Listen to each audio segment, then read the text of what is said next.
de ACV isquémico, donde el temario vamos a abarcar algunos puntos fisiopatológicos del diagnóstico. Vamos a mencionar la crisis isquémica transitoria, como pariente lejano del ACV isquémico, o hermano chico que nadie quiere, la imagenología, algún aspecto imagenológico un poquito más detallado, el tratamiento en fase aguda y algunos casos clínicos, ¿ya? Quise sacar la parte crónica, porque eso quizás lo podamos discutir con las preguntas, pero si no la clase iba a ser muy larga. Así que vamos a mencionar algunas cosas fisiopatológicas. El infarto encefálico o ACV isquémico, entonces, es causado por la oclusión, digamos, de una o varias arterias del cerebro, ¿ya? Entonces, la fisiopatología la vamos a dividir en dos. Eh, las cosas o los fenómenos que generan la oclusión vascular y lo que ocurre después de la oclusión vascular, ¿ya? Así que vamos por la primera.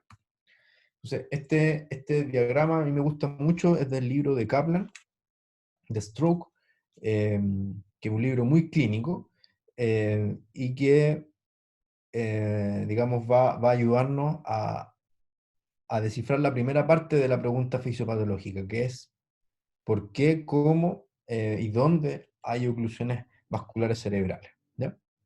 Entonces, vamos al cerebro, a la región, digamos, más profunda. El láser les va a estar mostrando el recorrido, digamos, vamos para abajo, perdón, el movimiento tan brusco. Estamos en el corazón, ¿cierto? Arco la aorta, arteria carótida común, arteria carótida interna, división de la arteria carótida en arteria cerebral anterior y arteria cerebral media, ramas de la arteria cerebral media que van a irrigar la corteza, y arterias penetrantes que van a irrigar sobre todo los núcleos de la base, los ganglios basales, ¿ya? Cuando se enferma la arteria penetrante, fundamentalmente por mecanismos de lipohialinosis en pacientes hipertensos, se genera la obliteración, la oclusión de una arteria penetrante y genera una zona de isquemia que conocemos como infarto lacunar. Infarto lacunar, ¿ya? Em, Esa sería una de las causas de oclusión vascular intracraneal, es decir, la enfermedad de pequeño vaso que genera un infarto lacunar por fenómenos fisiopatológicos del hipohialinoso en pacientes hipertensos que afectan fundamentalmente las arterias penetrantes del cerebro. Una de ellas, digamos, son las arterias que salen de la arteria cerebral media, ¿ya? Otro mecanismo fisiopatológico de oclusión es la enfermedad aterotrombótica o aterosclerótica de ramas mayores del cerebro, vasos más grandes, ¿ya? Em, y los mecanismos más importantes de enfermedad local de estos vasos va a ser los mecanismos ateroscleróticos. Y si me siguen acá en el lado derecho de la diapositiva, puede haber enfermedad aterosclerótica intracraneana que comprometa el ostium de las arterias penetrantes, es decir, vaso parental enfermo, y por culpa de la enfermedad aterosclerótica del vaso parental puede haber oclusión del ostium, y esto generar, digamos, también un infarto subcortical o un infarto profundo. La misma placa aterosclerótica puede penetrar la arteria perforante y enfermarla, o la arteria, por otros mecanismos fisiopatológicos, sobre todo de microateroma, puede enfermar la arteria penetrante, ¿ya? Eso es por aterosclerosis intracraneana. También, si me siguen con el puntero láser, la arteria cerebral parental, o un vaso grande, para nosotros la arteria cerebral media va a ser un vaso grande, puede generar accidentes de placa, y puede generar embolías arterioarteriales a lugares más distales, ¿ya? Y eso, como se respondió en la otra pregunta, también obedece a una clasificación arbitraria, pero una clasificación al fin y al cabo como mecanismo aterotrombótico, ¿ya? En tercer lugar tenemos la carótida, ¿ya?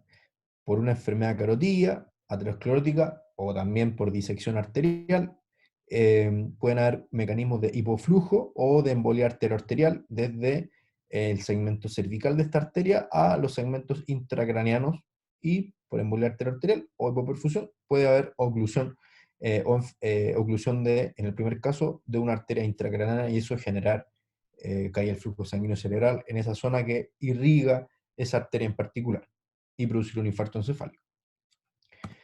Y la cuarta opción, en general, de lo más frecuente, de lo más importante, es que venga una embolía central, ¿ya? Del arco aórtico o más frecuentemente de la orejuela izquierda en un paciente con una FA no valvular. Y estos son todos los mecanismos cardioembólicos. Por cardioembolía vamos a poder tener un trombo en la orejuela izquierda, una válvula mecánica trombosada, un infarto al miocardio, una miocardiopatía dilatada, un tumor cardíaco, etc. Así que estos más o menos son los mecanismos más importantes. Enfermedad de pequeño vaso, aterotrombosis, que puede ser por enfermedad aterosclerótica de los grandes vasos intracraneanos o de los extracraneanos, y las cardioembolías, ¿no? Entonces, como les decía, ahora viene la segunda parte, que es los eventos que ocurren después de la oclusión vascular, ¿ya? Y de las cosas que ocurren en forma regional, en forma local, en una zona específica del cerebro que está amenazada porque esta arteria está ocluida, es que por supuesto que empieza a caer el flujo sanguíneo cerebral. Ahora, esta caída del flujo sanguíneo cerebral va a obligar al tejido que está en riesgo a aumentar su fracción de extracción de oxígeno para poder mantener la tasa metabólica lo más estable posible. Y eso también contempla que hayan fenómenos de vasodilatación arterial, sobre todo de vasos de resistencia, por aumentar el volumen sanguíneo cerebral en esa zona, y con eso, digamos, va a comenzar a compensar la caída del flujo sanguíneo cerebral, pero por supuesto estos mecanismos comienzan a decaer en algún momento, esto no es infinito, ¿ya? Entonces, cuando hay una disminución crítica del flujo sanguíneo cerebral, esto sobrepasa la capacidad compensatoria del volumen sanguíneo cerebral y de la capacidad para aumentar la fracción de extracción de oxígeno, es que comienzan a haber los fenómenos fisiopatológicos por hipoflujo sanguíneo cerebral. En general, la sustancia gris tiene un flujo sanguíneo cerebral alrededor de 80 ml por minuto por 100 gramos de tejido cerebral, ¿ya? Y bajo 50, bajo 40 comienzan a ver los principales mecanismos fisiopatológicos. Uno de los principales mecanismos fisiopatológicos que ocurre bajo 20 ml por minuto por 100 gramos de tejido cerebral es la conocida falla eléctrica. La falla eléctrica lo que impide es que la célula, la neurona, se depolarice en forma correcta, o que se depolarice al fin y al cabo, pero si esa célula recibe, perdón, recibe el retorno del flujo sanguíneo cerebral, puede volver a depolarizar y se transforma este grupo de neuronas que están en riesgo en tejido viable si es que logra volver a la normalidad el flujo sanguíneo cerebral en esa zona. Y bajo 12, bajo 10 ml minuto por 100 gramos de tejido cerebral, comienza a ver lo que es falla de membrana, con entrada fundamentalmente masiva de potasio y fundamentalmente calcio, ¿ya? Aquí comienzan a fallar por disminución del ATP, la bomba sodio-potasio ATPasa, y comienzan a haber mecanismos fisiopatológicos que conducen a la muerte neuronal, ¿ya? Y se genera una gran cascada isquémica inflamatoria, donde aquí tenemos en la parte de la izquierda en lo que es conocida como neuronas isquémicas, neuronas que están en una zona de penumbra isquémica, es decir, la mayoría de estas neuronas están con incapacidad para poder depolarizar, están en una zona probablemente bajo 50 ml minuto por 100 gramos de tejido cerebral, pero sobre 10, sobre 10 o sobre 12, y esta zona de penumbra isquémica se llama penumbra porque justamente no es un tejido severamente hipoperfundido, pero tampoco es un tejido sano, ¿ya? Estas neuronas comienzan a liberar glutamato, que finalmente lo que hace que es la sustancia, digamos, más neurotóxica y más proinflamatoria en estos mecanismos de isquemia cerebral. Y eso lo que genera es la activación inflamatoria de la microglía, hay infiltración leucocitaria, y eso genera, digamos, redunda, digamos, los fenómenos inflamatorios en la zona de penumbra. También las neuronas que van muriendo generan sustancias que están relacionadas a muerte celular, y eso también activa otras cascadas inflamatorias que van a generar excitotoxicidad, ¿ya? Así que tanto la zona de penumbra como la zona de core, o la zona de core isquémico, que es la zona que está profundamente hipoperfundida, ya con imposibilidad de rescatar esa zona, incluso esa zona, si uno le devuelve la perfusión cerebral, puede que haya más daño, fundamentalmente por radicales libres, que es el daño por reperfusión. Y eso va a generar excitotoxicidad, inflamación y más muerte neuronal.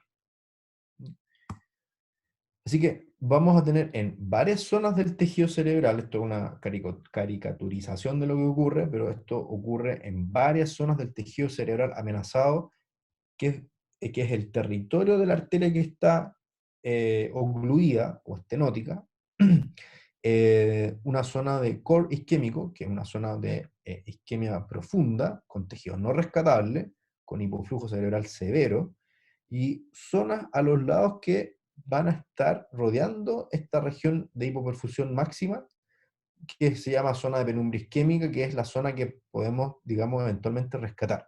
Y alrededor el tejido cerebral sano, normal, con flujo normal, porque probablemente depende o está irrigado por colaterales o dependen, digamos, de otras arterias que están abiertas.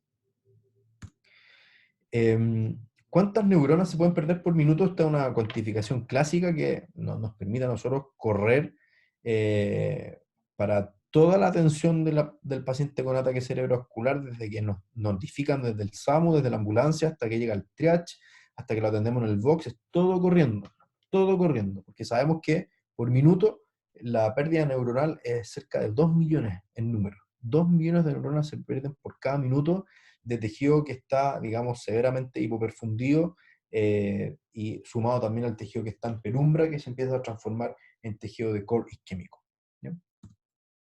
Acá también unos dibujos para poder mostrar que hay una zona de core isquémico y alrededor de una zona de penumbra, y a medida que pasa el tiempo, las colaterales ya no dan abasto, o el paciente se hipotensa, porque el paciente con un ataque cerebrovascular puede estar hipertenso en las primeras horas, los primeros días, y alguien le da un captopril sublingual, o alguien lo alimenta y comienza a hacer una neumonía. Así que toda esa zona de penumbra isquémica comienza a perderse y a transformarse en core isquémico, tejido no rescatable, por hipoperfusión sistémica, por infecciones, por hipotensión ortostática, etc. Y el infarto final, digamos, la escala de Rankin, traducido, digamos, una alta discapacidad con un volumen de infarto final muy alto. Así que el concepto que quiere traducir esta diapositiva es que tenemos la oportunidad con el tratamiento inicial, que lo vamos a explicar más adelante, de congelar la penumbra isquémica. Ese es el concepto. Congelar la penumbra isquémica para que se transforme la mayor cantidad de penumbra isquémica en tejido normal. Eso lo vamos a hacer manteniendo al paciente en hipertensión permisiva, administrándole sueros isotónicos y no hipotónicos, manteniendo al paciente en reposo estricto, etc. Y por supuesto, todas las técnicas o terapias de reperfusión, digamos.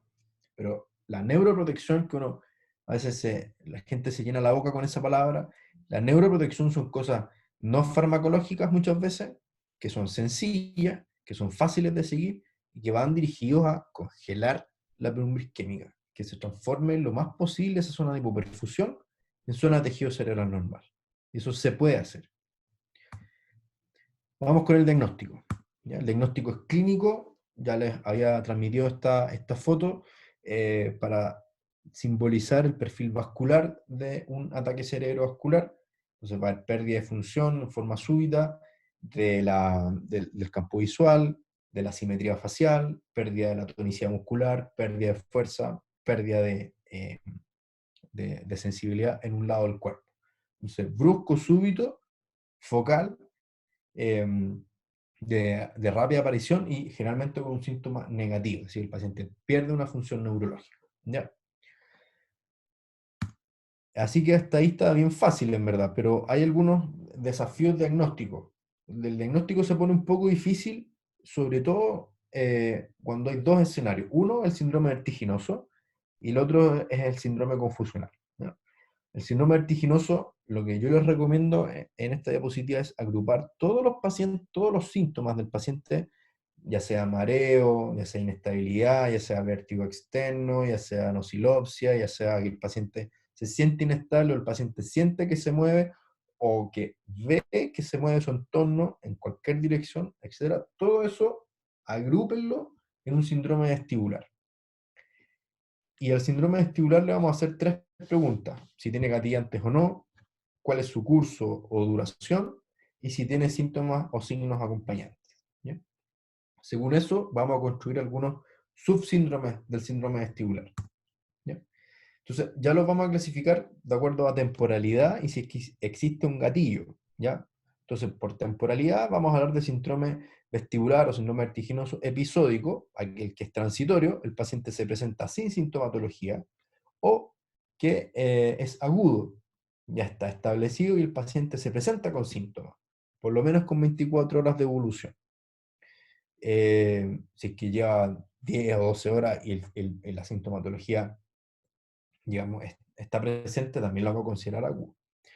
Y si hay un gatillo, ¿ya? Fundamentalmente cambios de posición, ¿ya? Eso es lo más importante. O si la sintomatología vestibular es totalmente espontánea, ¿ya? Así que podemos construir una tabla de 2x2, ¿cierto? Entonces, hablando si es episódico o agudo, o si es espontáneo y gatillado. Entonces, hay distintas mezclas, ¿ya? Em, lo que me gustaría que vieran acá, de lo que más vemos es el síndrome vestibular agudo espontáneo, donde nos vamos a encontrar con la disquisición diagnóstica si esto es una neuritis vestibular o un ataque cerebrovascular. Si es que un vértigo aislado puede ser un ataque cerebrovascular isquémico, la respuesta es que sí. ¿Dónde? En el cerebelo, rama de qué? Fundamentalmente rama medial de la pica, la arteria cerebrosa posterior-inferior. Puede dar un vértigo, puede ocasionar un síndrome vestibular agudo espontáneo perfectamente, aislado, sin mucha signología del examen neurológico, ¿ya? Y del espontáneo, lo que más nos vamos a encontrar cuando es episódico es la crisis química transitoria, ¿ya? Acá, consejo, siempre cuando el vértigo aislado transitorio es raro como manifestación de crisis química transitoria, ¿ya? No es lo más frecuente, no es lo más potente para hacer el diagnóstico, ¿ya? Así que aquí les aconsejo siempre preguntar por otra sintomatología. Por ejemplo, la presencia de síntomas de fosa posterior, disartria, diplopia, dismetría, incoordinación, alteraciones de la marcha, etc. Y los gatillados, uno de los más frecuentes son los cambios de posición que pueden generar ortostatismo o vértigo posicional paroxístico benigno, ¿ya? Así que así, y les dejo la referencia acá, así lo pueden enfrentar en los primeros momentos este paciente con vértigo, ¿ya? Y el otro es el síndrome confusional, ya que todo paciente con síndrome confusional, cuando ocurre como un perfil vascular, es decir, súbito, de repentina aparición, vamos a ir a buscar dirigidamente déficit focal, traducido en déficit de campo visual y negligencias, ¿ya? Si un paciente está confuso, pero usted solo por la observación ven que atiende a un solo lado, focaliza su atención solo al lado izquierdo, tenemos que pensar que tiene un infarto parieto-occipital o parietal del otro lado.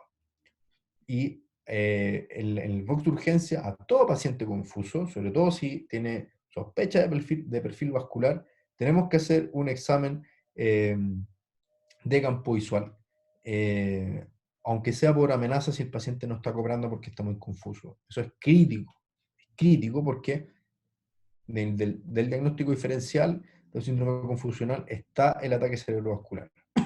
Localizaciones que pueden generar delirio o confusión en un paciente, sobre todo adulto mayor, son generalmente infartos en áreas de asociación, ya sea parietal o occipital, y también infartos talámicos. Eso puede dar bastante confusión, incluso un delirio hiperactivo.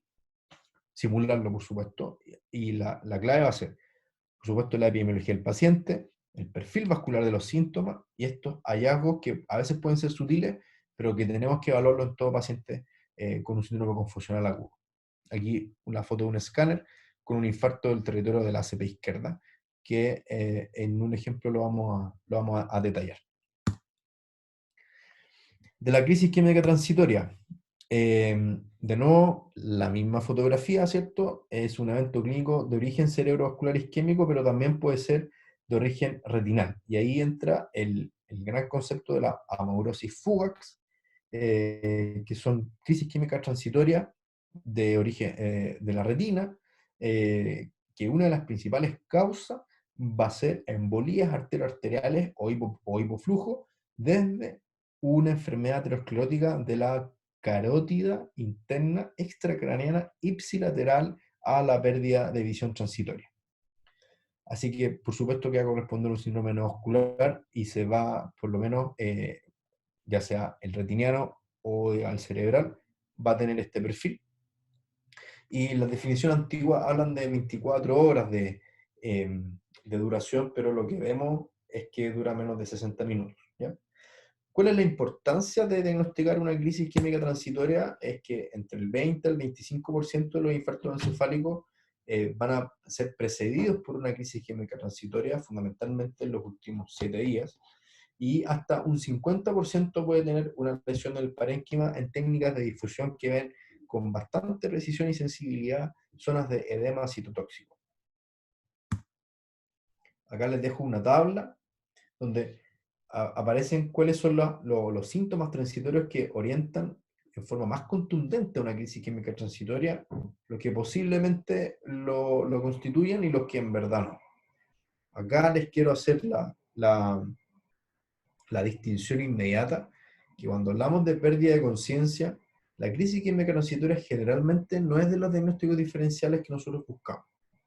Cuando un paciente pierde la conciencia de forma brusca, en forma completa, en el nivel de conciencia, en forma completa, no responde el paciente y después de eso recupera conciencia en algún tiempo establecido y en algún porcentaje de su basal, los diagnósticos digamos, a hacer el ejercicio de diagnóstico diferencial es una crisis epiléptica o un síncope. ¿Ya? Es raro que una crisis química transitoria se presente como un compromiso de conciencia súbito con recuperación. Ahí entramos en el diagnóstico diferencial de crisis química transitoria, o sea, de crisis epiléptica versus síncope. Y eso con todo su diagnóstico diferencial, los síntomas premonitorios, la forma de recuperación, el tiempo de recuperación, etc. Acá les traigo otra tabla que menciona los principales diagnósticos diferenciales de los síntomas neurológicos transitorios. Entonces, la crisis química transitoria, si bien uno la puede entender como un ataque cerebrovascular transitorio, también lo puede entender como un síndrome neurológico transitorio, ¿ya?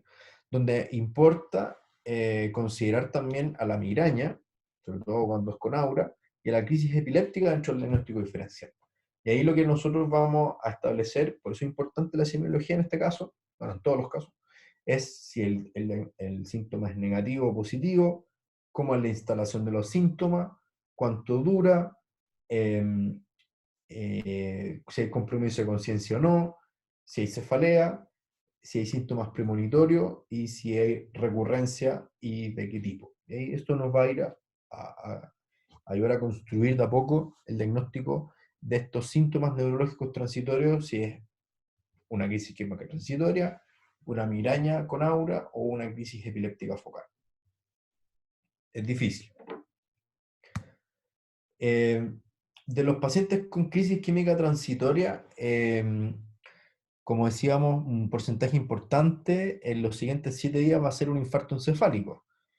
Bueno, ¿cuáles son estos pacientes? Todas las crisis isquémicas transitorias lo hacen. Una de las cosas que ya les quiero transmitir es la necesidad de hacer estudio neurovascular, es decir, de los vasos sanguíneos arteriales, tanto del cuello como a nivel intracraneano, en forma completa, a todos los pacientes. ¿Ya? Esto lo hicieron en Calgary, en Alberta, Canadá, en un estudio prospectivo que se llama CATCH, donde agruparon 510 pacientes consecutivos con crisis isquémica transitoria o ataque cerebrovascular menor, la mayoría con angiotaca, algunos poquitos con resonancia, y vieron los riesgos a 3 meses. Eso es lo que hicieron, ¿ya? Y se dieron cuenta que, aquí están en las columnas, los pacientes que tuvieron un infarto recurrente en los siguientes 3 meses y en los que no. Y si se fijan, los, el riesgo es mayor en los pacientes que tienen oclusión o estenosis intracraneana, en los pacientes, y en los pacientes que tienen estenosis o oclusión extracraneana, ¿ya? Y también en los que tienen difusión positiva, en los que tienen resonancia.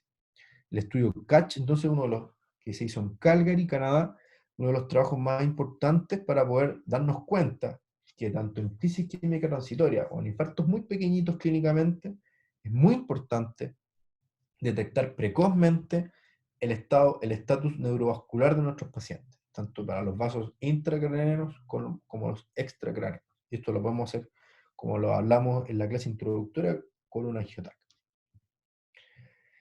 En esta construcción del riesgo de recurrencia precoz hay montones de score.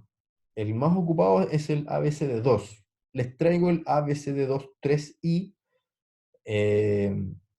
que muestra las siguientes variables que aumentan el riesgo en los siguientes poquitos días después de la crisis química transitoria de presentar, digamos, un infarto encefálico, ¿ya?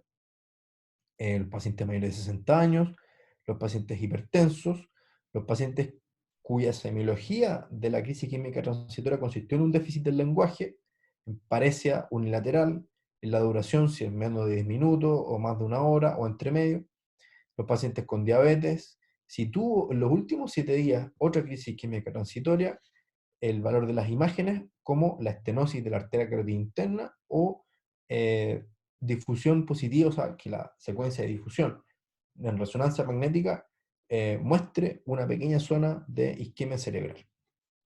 ¿Ya? Así que vemos que a más puntaje, las barras azules son los 2 primeros días después de la crisis química transitoria y el rojo son los 7 días, y vemos que a medida que aumenta el puntaje, aumenta la chance de que, por ejemplo, acá incluso puede llegar hasta los 12% de chance en los siguientes 7 días los puntajes más altos. Esto varía de población en población, pero nos puede ayudar, digamos, a estimar cuál es el mejor lugar para hospitalizar a este paciente, con este score o con otro más sencillo, estimar cuál es la terapia en fase aguda que puede recibir el paciente con una crisis química transitoria dependiendo de sus características. Eh, y esto es fundamental, entonces, tanto los aspectos semiológicos como los imagenológicos, sobre todo los neurovasculares, los que tienen que ver con los vasos sanguíneos.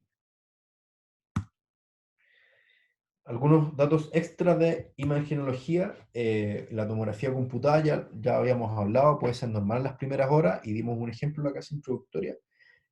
No descarta un infarto cerebral, el rol fundamental va a ser descartar la hemorragia, y a veces siempre preguntan si la hacemos contraste o no. Los pacientes que no son candidatos a terapias de reperfusión no se benefician de agregar contraste. Entonces, yo le sugiero que todo paciente que tiene sospecha de un ataque cerebrovascular se le haga, digamos, en forma precoz un angiotac de cerebro y cuello. Esa es mi sugerencia. ¿Necesitamos un angiotac de cerebro y cuello para todo paciente que se tromboliza? No, porque los protocolos de trombolisis intravenosa necesitan solo eh, una tomografía computada en buenas condiciones, ¿ya? Pero ya vimos que es muy importante conocer el estatus neurovascular, porque eso sí nos va a dar datos de recurrencia precoz y en algunos casos va a establecer la indicación de terapia endovascular, ¿ya? Pero estrictamente para trombolisis intravenosa, por ejemplo, o para descartar isquemia de hemorragia, solo necesito una tomografía computada, ¿ya? Habíamos hablado de sus ventajas en términos de costo, de disponibilidad, de rapidez y también de tolerancia. Tenemos un ejemplo acá, un escáner que ya lo habíamos revisado, de una mujer de 85 años con un recambio valvular en taco, que hace 2 horas presentó en forma brusca confusión y quejas visuales, ¿ya? al examen neurológico, el becado neuro nos llamó y le encontró una hemianopsia derecha, ¿ya? Entonces, esto viene a reforzar hartas cosas. Paciente que en 2 horas pasó de estar, o sea, de un minuto a otro pasó de estar en su basal a estar confusa y a quejarse de cosas visuales, eh, y que tiene por amenaza una hemianopsia derecha. Este paciente llegó súper precoz al servicio de urgencia, eh, y le hacen un escáner que en verdad está normal, ¿ya? No muestra ninguna alteración. Así que, por supuesto que ya con la clínica, solo con la clínica, vamos a una paciente de altísimo riesgo vascular, con una sintomatología de perfil vascular y con una focalidad neurológica al examen. Así que el diagnóstico ya se hizo de infarto cerebral.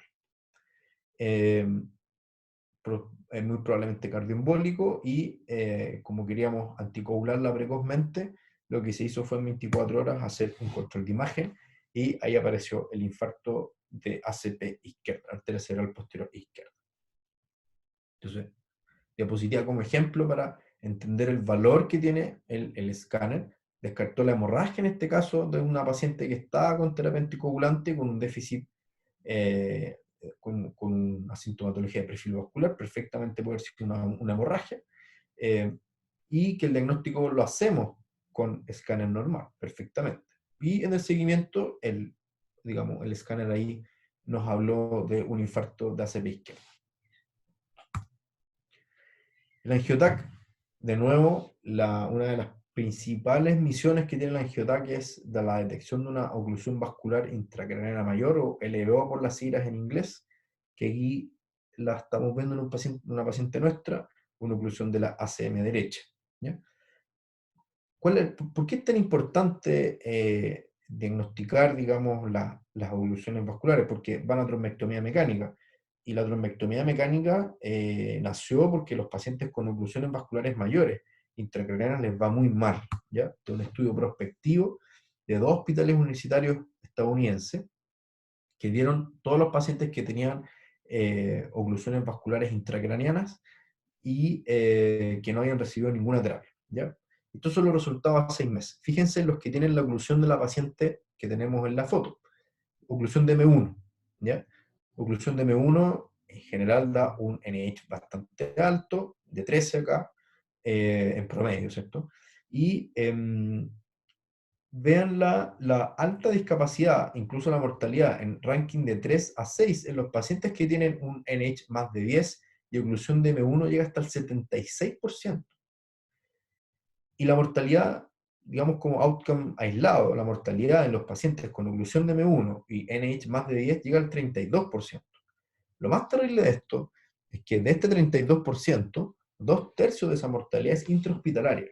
O sea, es una enfermedad devastadora. Entonces, el foco es diagnosticar precozmente la presencia de una oclusión vascular intracraneana, porque sabemos que el pronóstico es malo, en términos funcionales, en términos vitales, y porque tenemos terapias, digamos, para poder reperfundir esas arterias. ¿Qué pasa con la resonancia magnética? Tiene alta sensibilidad y especificidad para el diagnóstico de un infarto cerebral. Ya habíamos conversado que no es imprescindible para el diagnóstico. Para fosa posterior tiene mucha más rendimiento diagnóstico que el escáner, pero es costosa, no en todas partes se hace, tiene algunas contraindicaciones como el marcapaso o precauciones, y la velocidad, digamos, es un examen lento. Uno que acompaña a pacientes en urgencia a bajar al resonador, nosotros lo tenemos en el -1, es un examen que es largo, ya. No son menos de 15 minutos. Aquí tenemos un ejemplo de la utilidad de la resonancia. Un hombre de 53 años, dislipidémico, con un infarto al miocardio hace 2 años. Ya estamos recordando la clase de factores de riesgo. Estudio interstroke, estudio caso control. Dislipidemia sí era un factor de riesgo importante, cardiopatía también, así que ahí por lo menos tenemos 2. Estando en reposo, este paciente en forma súbita hace 2 horas presentó un vértigo horizontal persistente. Nuestro becado de neurología hábilmente le detectó una hemiataxia derecha, ¿ya? Ya ya digamos con esa información es bastante probable que sea un accidente vascular. Así que le hicimos, tenemos disponible nosotros resonancia 24/7, así que le hicimos resonancia porque supimos que este infarto de fosa posterior son síntomas de esa circulación, vértigo, digamos, y la hemiataxia también nos localiza el problema en fosa posterior en el troncoencéfalo. Así que fuimos con resonancia, lo que encontramos acá en un pequeño infarto vulvar derecho, eh, digamos, y después vino todo el estudio etiológico de vasos, e incluso este paciente le hicimos estudio de pared de vasos, en la misma resonancia que la complementamos con una angioresonancia, ¿ya? Si este paciente, si nosotros no hubiéramos tenido resonador, eh, acá lo que es mandatorio es hacer un TAC con un angiotac, lo mismo, cerebro y cuello, TAC y angiotac de cerebro y cuello. La resonancia magnética, como ya le estaba adelantando un poco, también nos sirve para hacer estudios de pared vascular. En este ejemplo, por ejemplo, vemos un paciente que tiene estenosis multisegmentaria de la arteria basilar, de la arteria cererosa superior, SUCA, y también de la primera porción de la arteria cerebral posterior. En el estudio de pared de vasos vemos estos sin gadolinios y estos con gadolinios, vemos una toma de contraste bien concéntrica y homogénea, y el diagnóstico final de este paciente fue una vasculitis del sistema nervioso central. Hermoso. En el caso abajo, un poco distinto, tenemos una arteria cerebral posterior que está en forma excéntrica tomando contraste, en forma bien irregular, media parchada, y esto orienta más a fenómenos de aterosclerosis. ¿Sí? Y incluso aquí tenemos, digamos, en otra visión, la, la misma arteria con, digamos, capas fibrosas, densas, con núcleos lipídicos, que se pueden ver incluso con datos de accidente de placa en este estudio de pared vascular con angioresonancia magnética. También tenemos imágenes de perfusión, ¿ya? Que nos ayudan a estimar el core isquémico, esta zona que tenía hipoperfusión severa.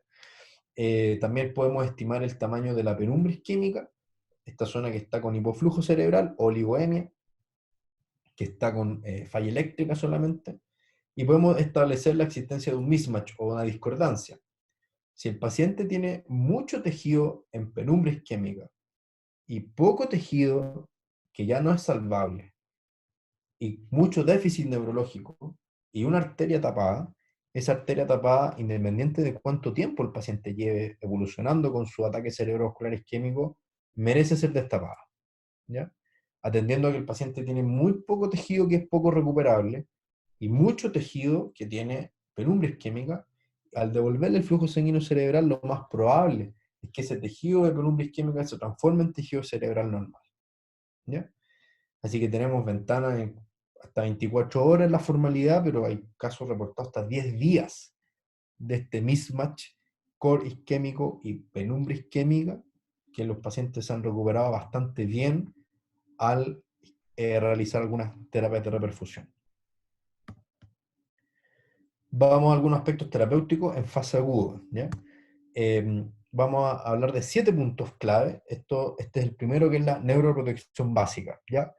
Recordemos, neuroprotección básica para, con toda nuestra energía, con toda nuestra dedicación del paciente, o que se va a quedar algunos días en la urgencia, o que va a pasar a una unidad de agudo, o que va a pasar a un UTAC, o que va a pasar a un intermedio, obsesivos con el control de signos vitales, ¿ya?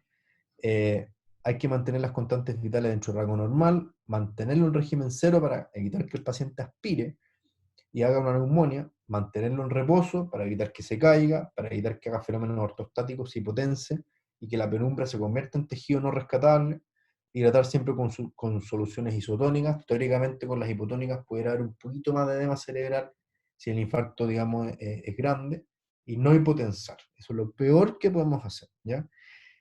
¿En qué casos hipotensar en estas cifras que son muy altas? Y especialmente en pacientes que, si es que no le bajamos la presión, van a fallecer. Por ejemplo, pacientes con un edema pulmonar agudo, con un infarto al miocardio agudo concomitante, o pacientes con una disección aórtica. Esos son los pacientes que le vamos a bajar activamente la presión arterial, ¿ya? El resto, hipertensión permisiva.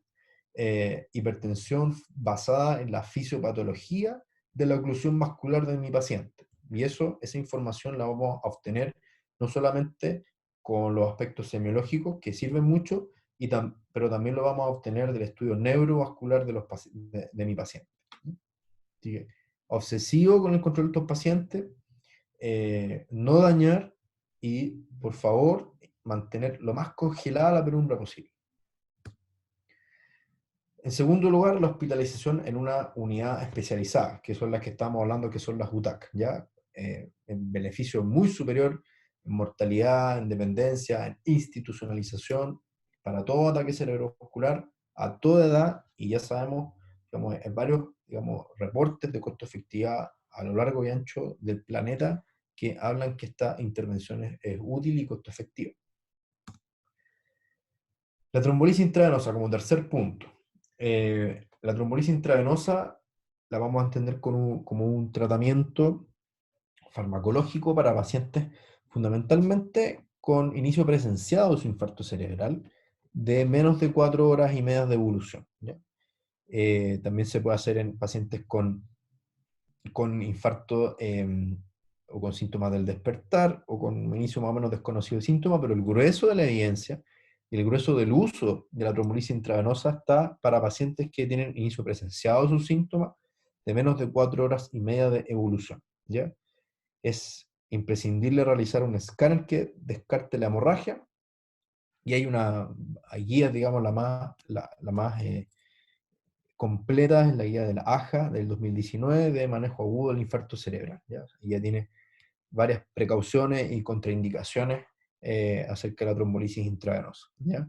Es útil, tiene una terapia que es efectiva para reducir la discapacidad a 3 meses en los pacientes que la reciben versus placebo, y es una terapia que es segura.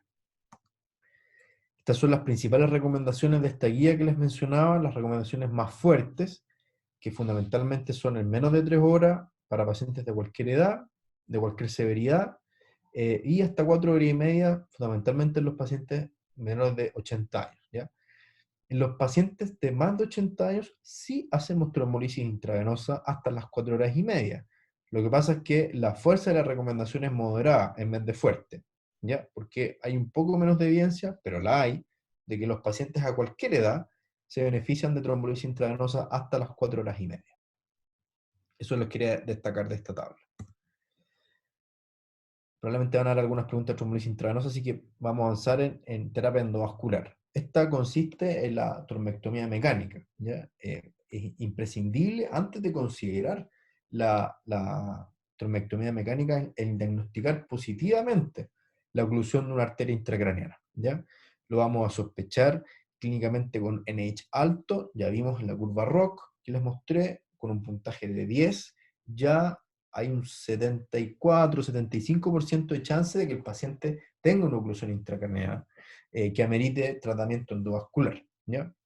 El tratamiento es en un angiógrafo, en un pabellón de hemodinamia, donde por vía endovascular se abre un stent, se atraviesa el trombo, esta es la arteria cerebral media, se atraviesa el trombo, se despliega el stent, se abre y se retrae, y se saca el stent junto con el trombo. Esta es una técnica de stent retriever, o stent triever, como se abrevia. También hay técnicas de aspiración y técnicas mixtas, ¿ya? Tenemos bastante evidencia de que en la ventana precoz de trombectomía mecánica, que es hasta las 6 horas de inicio presenciado de los síntomas, en pacientes independientes. Por eso es importante considerar estas terapias en pacientes que tienen buena funcionalidad basal, medida en esta escala, con oclusión proximal documentada, fundamentalmente por angiotac, lo más sencillo y lo más rápido, pacientes adultos con un NH de 6 o más puntos, y con un aspect de 6 o más. La escala de aspects es una escala tomográfica que de 6 o más puntos significa que tiene poca hipodensidad en el territorio de la arteria cerebral media que está, digamos, dañada.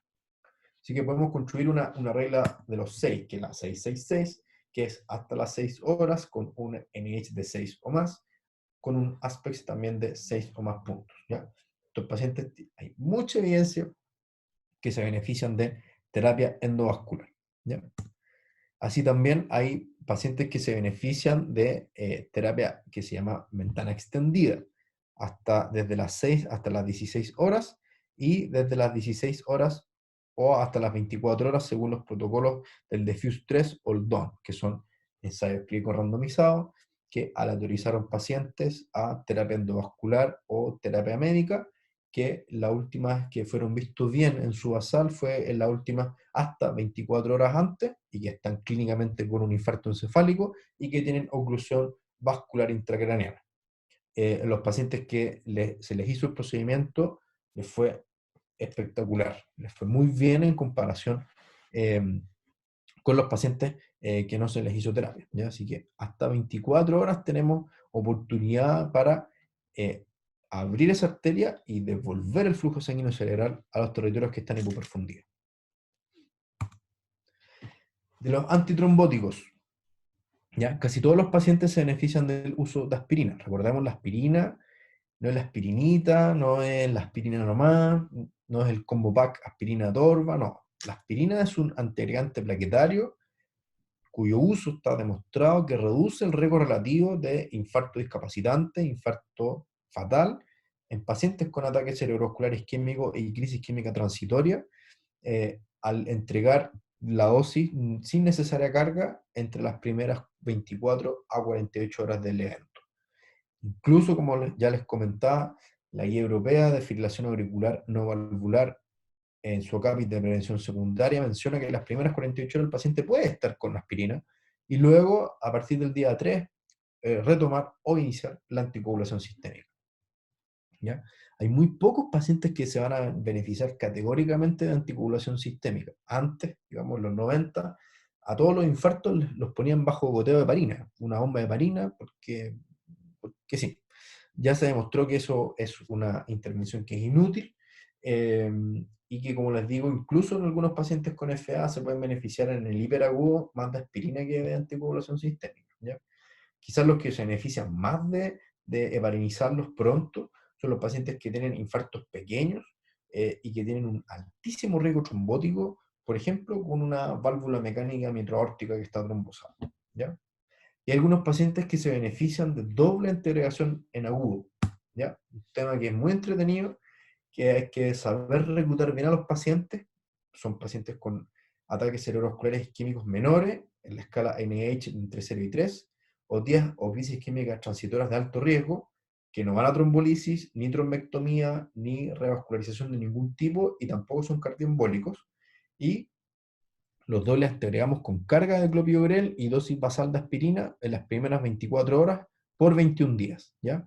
Y la tasa isquémica, la tasa de eventos isquémicos mayores se reduce en forma importante, bueno, una reducción del riesgo relativo al 30%, y sin generar exceso de hemorragia en forma significativa. Así que varios pacientes que se van de protocolos de doble antiagregación en agudo y se reduce en forma significativa la recurrencia precoz, digamos, afecta a todo paciente, dependiendo de la etiología, afecta a unos más, a unos menos, pero en estos pacientes, digamos, en fase aguda, la doble integración es una herramienta muy útil y con buena evidencia y bastante reciente, ¿ya? Si se fijan en los artículos que les comparto ahí. Como tratamiento de fase aguda, nosotros también incorporamos la identificación precoz de la etiología, ¿ya? Como les decía, hay algunas etiologías de infarto encefálico que confieren al paciente mucho riesgo de recurrencia precoz. La fibrilación auricular por una parte, pero sobre todo la estenosis o la oclusión intracraniana o extracraniana, ¿ya? Además, tienen tratamiento específico. Yo voy a anticoagular esta fibrilación auricular y voy a operar o voy a hacer un stenting de una arteria carótida interna extracraniana. Y eso en la etapa, digamos, no hiperaguda, pero sí durante la primera semana. Así que muy importante saber por qué el paciente tuvo un infarto encefálico, ¿ya? Los criptogénicos en nuestro centro alcanzan apenas el 9 al 10% de los pacientes totales de infarto encefálico. Y tenemos, digamos, la idea firme de que necesitamos digamos, la etiología exacta, el mecanismo fisiopatológico exacto que está detrás del infarto encefálico de nuestros pacientes. Solo así podemos ofrecerle la terapia más específica y más personalizada para evitar eventos futuros. Por último, el tratamiento en fase aguda también contempla evitar hacer algunas cosas y prevenir las complicaciones médicas. Sobre todo no instalar sonda Foley solo porque el paciente tiene un ataque cerebrovascular. Revisar el electrocardiograma de mi paciente, puede estar cursando un infarto o el miocardio en ese momento, puede tener una arritmia que necesite marcapaso, eh, dejarlo en régimen cero, evitar que aspire, evaluación fonoaudiológica precoz y de alta calidad, y estar pendiente y con un bajo umbral para iniciar antibióticos en el caso de sospecha de neumonía o itus, y movilizar precozmente al paciente y ofrecerle compresión neumática intermitente, además de estrategias farmacológicas de reducción del riesgo de trombosis venosa profunda y tromboembolismo pulmonar. Hay un código de ACV para los servicios de urgencia que creó el Ministerio con la ayuda de los grupos de trabajo de vascular y hospitalario de la SONEPSIM. Esto está disponible, digamos, en la web. Y conocer, por supuesto, que el ACV es una patología GES, que es la garantía 37. Tanto su sospecha como su diagnóstico y su tratamiento. Tengo algunos casos clínicos, los vamos a revisar y después vamos a pasar a la ronda de preguntas. Algunas preguntas ya estoy viendo. Entonces son pacientes que vi yo personalmente en el servicio de urgencia el año pasado. Este es un hombre de 69 años que ranking 0, hipertenso, dislipidémico, con un infarto al miocardio del 2005, usuario de aspirina, atenolol y enalapril y atorvastatina. Este paciente estaba saliendo de una reunión, fue al auto y a las 11:45 comenzó a sentir extraño en mi cuerpo izquierdo, con problemas para, al subirse al auto, comenzó con problemas para poder tomar el manubrio, notó que tenía menos fuerza en ese lado del cuerpo. Así que llamó a su señora y la señora lo derivó, o sea, lo acompañó, lo derivó solo, lo acompañó al servicio de urgencia. Llegó un poco hipertenso, 162 de sistólica, en ritmo sinusal, a 100 por minuto, sin fiebre y sin requerimientos de oxígeno. Nosotros lo vimos rápido, apenas llegó, le encontramos una heminopsia densa izquierda, una hemiparesia izquierda, que era mayor a nivel braquial, y una disartria. En la escala de NIH encontramos un puntaje de 9. Así que lo que hicimos, este paciente ya llevaba, lo vimos a las 12:30, llevaba 45 minutos de evolución, así que le hicimos un escáner, que ahí lleva 1 hora de evolución ese escáner, que nos mostró hemorragia, el escáner de él, ni siquiera signos precoces, así que lo que hicimos fue empezar trombolisis intravenosa, ¿ya? Con alteplase, en dosis de 0,9 por kilo. El 10% lo pasamos según el protocolo en 1 minuto y el resto en 1 hora, con controles seriados cada 15 minutos de NH y presión arterial. No tuvimos problemas en la trombolisis intravenosa. Le hicimos un angiotac porque sabemos que su puntaje podía ser cercano a una alta probabilidad de tener una oclusión vascular intracraniana, que está normal, así que desestimamos la terapia endovascular, lo hospitalizamos en nuestro intermedio, a las 24 horas ya el paciente estaba bien, ya estaba con un NH de 1, pronaba un poquito su mano izquierda, de hecho él quedó con una secuela sensitiva en la mano izquierda, ¿ya? Le hicimos en holter de ritmo, creo que le hicimos 2, y al segundo saltó, como decimos nosotros, saltó la FA, y lo dimos de alta con apixaban en dosis plena, 5 miligramos cada dosis. Al menos tan efectivo como warfarina, y mucho más seguro en términos de hemorragia intracraneana, sobre todo, que los antagonistas de la vitamina K. Así que le dimos ese tratamiento en conjunto con el resto de los factores de riesgo que no están tan descompensados, pero hicimos algunos ahí unos pequeños ajustes personalizados para él. El segundo caso, esto es un poco mayor, de 79 años de edad, ranking 1, hipertenso, diabético, con un marcapaso y también con una enfermedad renal crónica y al parecer en etapa 3. Usuario de aspirina y acenocumarol, y en ese momento no supimos por qué está anticoagulado. Losartán, carvedilol y metformina. Ya, a las 3:30 de la tarde comenzó en su casa con un trastorno del lenguaje, eh, y llega a las 20:24 horas. O sea, estuvo 5 horas en su casa. Y aquí lo que pasó fue que llamaron, no vamos a decir los nombres, pero llamaron a un servicio de rescate domiciliario. La tercera vez, por insistencia de la esposa, es que vino la urgencia. Eh, si les toca trabajar en esos sistemas de rescate domiciliario, por favor recuerden el perfil vascular de los síntomas, recuerden los factores de riesgo vascular y cerebrovascular, y deriven rápido a un servicio de urgencia. Llegó en buenas condiciones generales.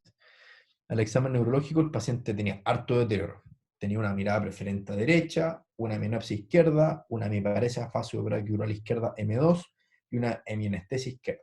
Ya apuntó un puntaje de NH de 15. ¿Ya?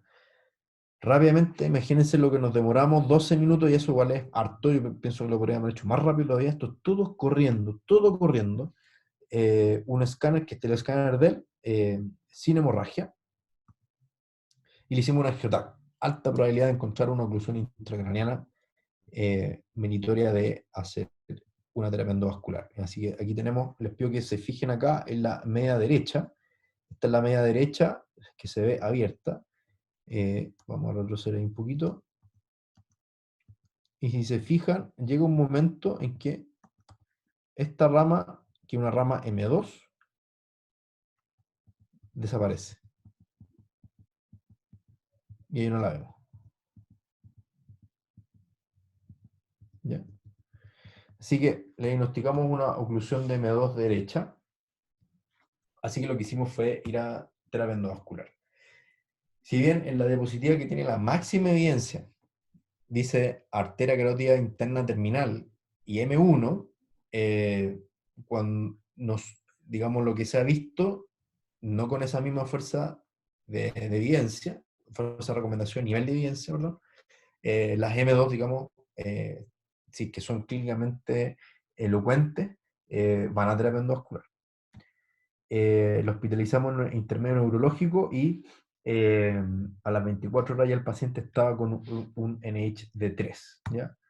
El paciente estaba anticoagulado, probablemente tenía una FA, y que se había anticoagulado por eso. Al interrogar el marcapaso estaba una FA permanente, así que lo vimos de alta con neosintrón en rango, y el paciente no podía costear un anticoagulante directo y lo dimos de alta con eso. ¿Bien? Eso sería la clase. Entonces, vamos a las preguntas.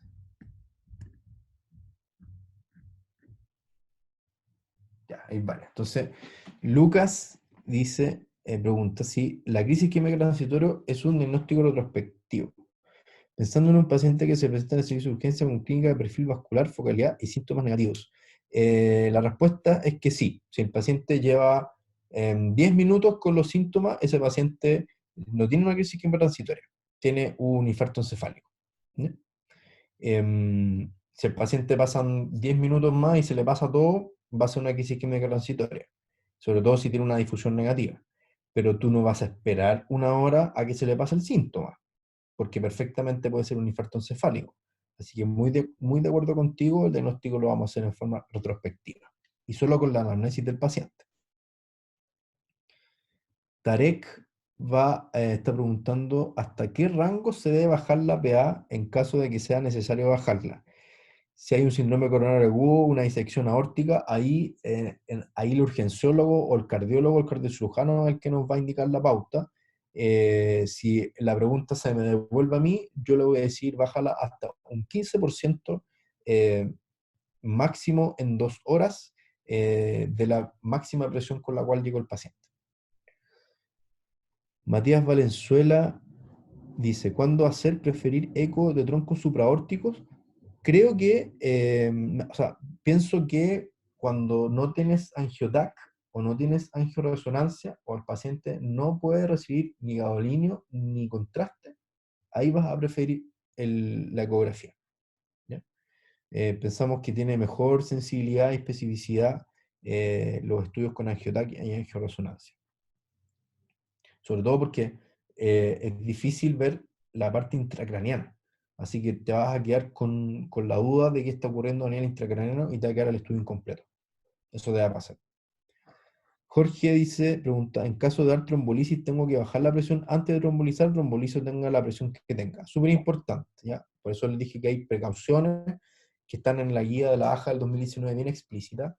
Pacientes que tienen presiones sobre 185, 110 o 180, 105, tanto al ingreso como durante la trombolisis, tienen que recibir antihipertensivo. El esquema es dar la betalol 20 miligramos máximo 2 veces.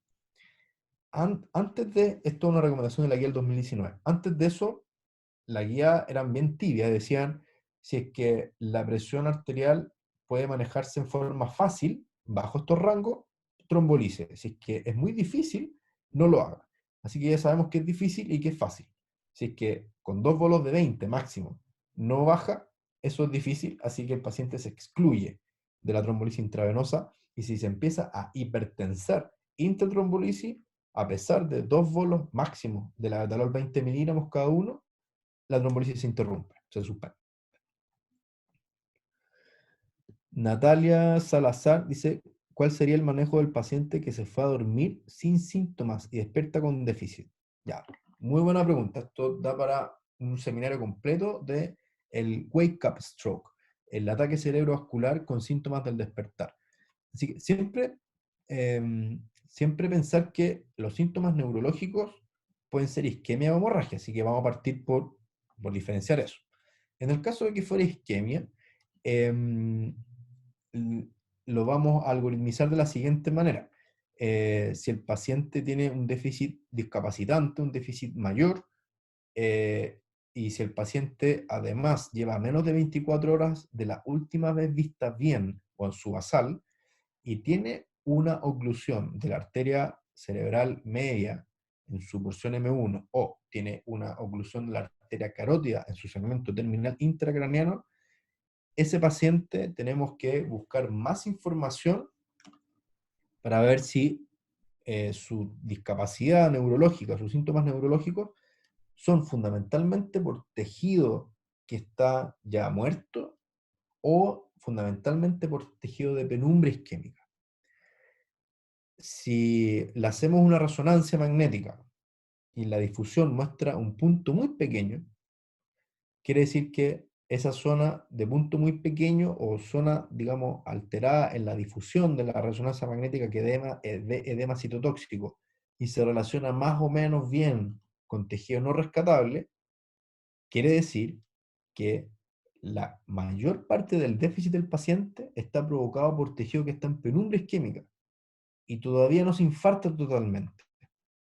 Y como tiene una oclusión intracraneana, ese paciente podemos, digamos, llevarlo a terapia endovascular. ¿Ya? Recientemente, esos mismos pacientes, hay, digamos, trabajos que indican que pacientes con mucha penumbra isquémica y poco tejido no rescatable, core isquémico, también se podrían trombolizar.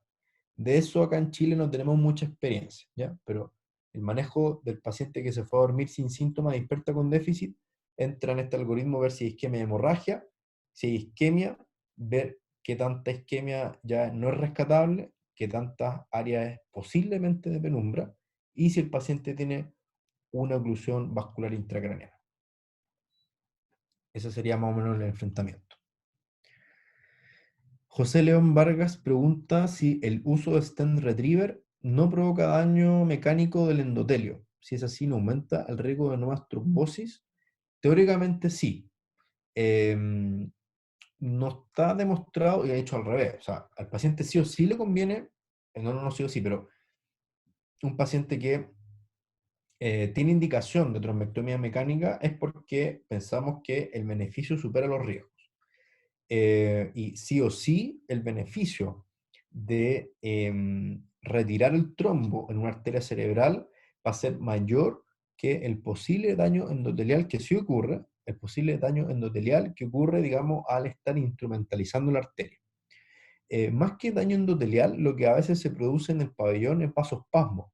Y hay algunos neuroradiólogos intervencionales que aplican en forma intraarterial un poquito de verapamilo para vasodilatar. Algunas técnicas, digamos, de la casa, entre comillas. Y lo que también ocurre cuando la arteria está enferma con fenómenos de aterosclerosis importantes, y por eso se ocluyó la arteria cerebral media, es que se retrombosa, y se retrombosa a veces en el mismo pabellón. Así que a veces incluso hay que llegar a la angioplastía con balón para mantener esa arteria abierta, ¿ya? Pero el daño mecánico del endotelio generalmente no aumenta el riesgo de nuevas trombosis, eh, salvo que estemos frente a una aterosclerosis intracraneana severa y que por eso el paciente está con una oclusión de arteria cerebral media, por ejemplo, pero esos van a ser los mismos fenómenos ateroscleróticos y accidentes de placa recurrentes intrapabellón, intraprocedimiento, que van a hacer restenosar esa arteria. Pero en general, digamos, ese escenario en nuestro, en nuestro setting, digamos, setting racial, es menos frecuente. Esto ocurre más frecuentemente en razas asiáticas. Y lo que a veces ocurre en el pabellón es restenosis por aterosclerosis, que repito, no es nuestra realidad, o un poquito de vasospasmo, que también eso puede ocurrir. Es muy rara la disección y son infrecuentes las complicaciones asociadas a trombectomía mecánica. Eso. Pasamos a la siguiente. José Manuel pregunta, ¿tiene algún rol el uso de trombectomía posterior a la administración de terapia de reperfusión endovenosa? Qué bueno que me preguntaste eso. Pensando en pacientes que tienen disponibilidad inmediata de terapia de reperfusión endovenosa, pero con terapia endovascular en algún lugar remoto. Entonces, como concepto, si el paciente tiene indicación de trombolisis intravenosa por protocolo, y además, por protocolo, tiene indicación de trombectomía mecánica, se hacen las dos. Se hacen las dos en forma simultánea. Es muy raro que tengas disponibilidad del neuroradiólogo intervencional vestido, lavado, vestido, con el pabellón listo, con el anestesista esperando para intubar o sedar al paciente, con la enfermera de pabellón lista, con los stents desenvainados, todo listo esperando al paciente, y el neurólogo con la enfermera o el enfermero con, digamos, la bomba, digamos, de alteplase esperando al paciente para ser trombolizado. Esas situaciones no existen. Y aún así, si el paciente tiene indicación de ambas cosas y ambas, digamos, la trombectomía, sobre todo que se demora un poco en armar el pabellón, está en forma inmediata, nunca va a ser tan inmediato, y tú empiezas a trombolizar al paciente, la infusión continua dura 1 hora, y si a la media hora te lo están llamando al paciente al pabellón, subimos al paciente, y cuando el intervencional, antes de funcionar la ingle, para buscar la arteria femoral, se suspende el alteplase, y el procedimiento endovascular comienza, ¿ya?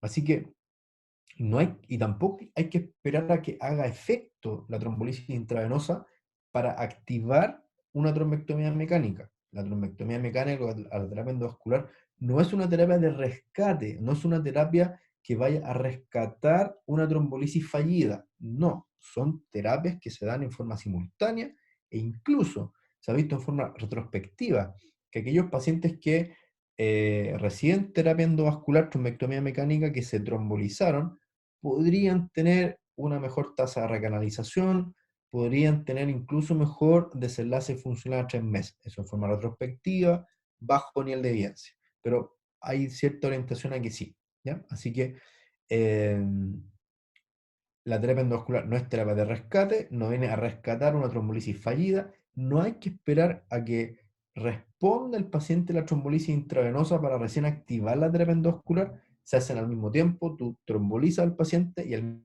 mismo tiempo estás llamando al equipo de endovascular, ya sea en tu hospital o solicitando a una unidad de gestión de cama la derivación al paciente al extrasistema para poder hacer el procedimiento.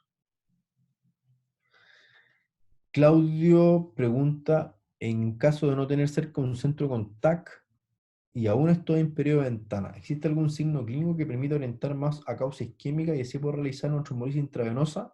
Sí y no. Sí existen signos clínicos que permiten orientar más a causa isquémica que hemorrágica.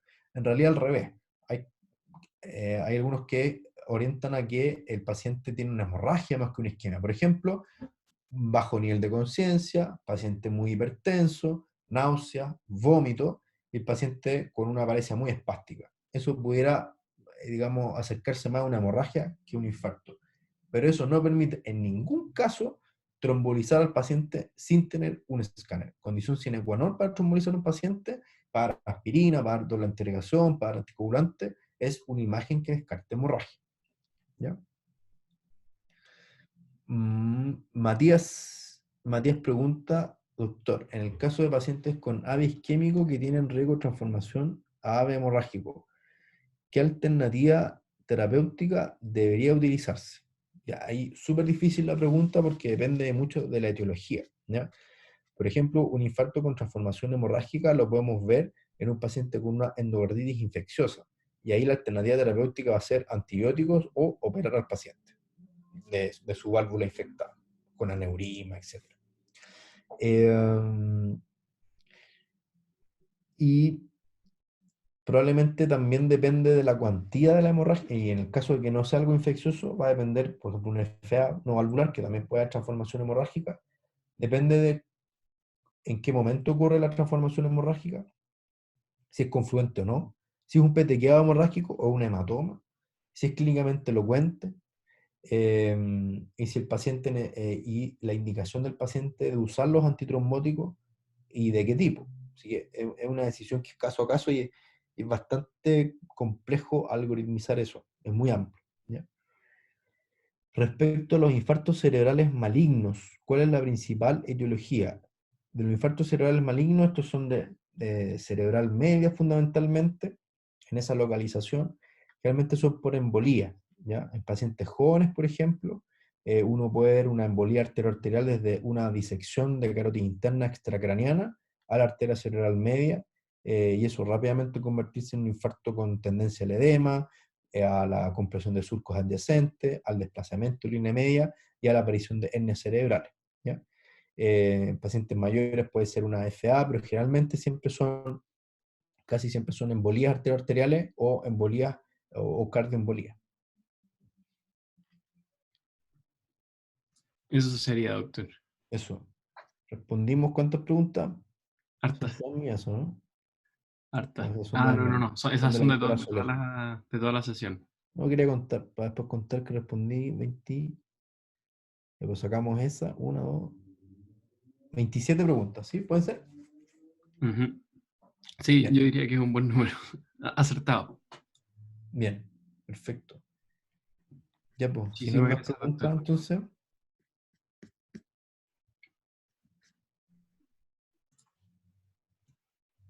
Eso. Ah, espérate, hay una pregunta que no respondí, parece. Ah, pero hay varias preguntas que no respondí, pues. Sí, es que hay algunas que se repetían, cosas así. Ah, ya, ya, ya. Ah, la respondiste tú, qué maestro. Y Lice H, claro, eso pero te la voy a comentar a ver si hay alguna cosa que no me parece. Eh, la ruptura espontánea, Claudia pregunta, ¿la ruptura espontánea de aneurisma sacral diferente a la HCA secundaria a la ruptura de aneurisma? Sí, también considero que es lo mismo. Una hemorragia subaracnoidea secundaria o una hemorragia subaracnoidea aneurismática. Ya sé por qué la confusión. Una hemorragia subaracnoidea aneurismática es una hemorragia subaracnoidea por rotura aneurismática. Eso. Eh, el score ICH es solo para hemorrágico. Sí. ¿Qué imagen inicial debemos solicitar en TIA? Inicialmente ante déficit focal súbito, no tienes cómo saber si un TIA o un AVE, por lo que se pide la misma imagen. Un TAC sin contraste, claro. Sirve con un TAC sin contraste, si tienes disponibilidad de resonancia, también sirve la resonancia. De hecho, la resonancia te sirve un poquito más porque hay pacientes con crisis química transitoria que tienen difusión positiva o ya tienen un infarto visto, cambiamos el diagnóstico de infarto y eso incluso le da un poquito más de riesgo al paciente de tener recurrencia en los primeros 7 días, ¿ya? Más o menos entre un tercio y la mitad de los pacientes con síntomas cerebrovasculares isquémicos transitorios tienen difusión positiva, ¿ya? Y muy importante, ver el estatus neurovascular, ¿ya? Vasos intra y extracraneanos, ya sea con angiotac o con angioresonancia. Claudio también pregunta, ¿en qué clasificación en otros tipos de ACV dijo lo de la ruptura espontánea? Era la misma pregunta. Ah, ya, ya. Y después de la hemorragia luego la segunda ruptura de aneurisma. Entonces, en otro lado eso es lo mismo o en otra clasificación. Claro, un tipo de AVE hemorrágico es la HCA. Sí, de la HCA la causa no traumática más frecuente es la ruptura espontánea de un aneurisma sacral. Así es. Sí, eso es cierto. A ver, ¿cuál más? Eso. Así que de las 27 voy a sumar 1, 2, 3. Ya, 30 preguntas. Bien. Muchísimas gracias, doctor, por su Ya, tiempo. pues, oh, un placer. Que estén muy bien. Que les vaya bien. Ojalá que les haya servido la clase. Nos vemos. ¿Ok? Chao a todos. Chao, chao.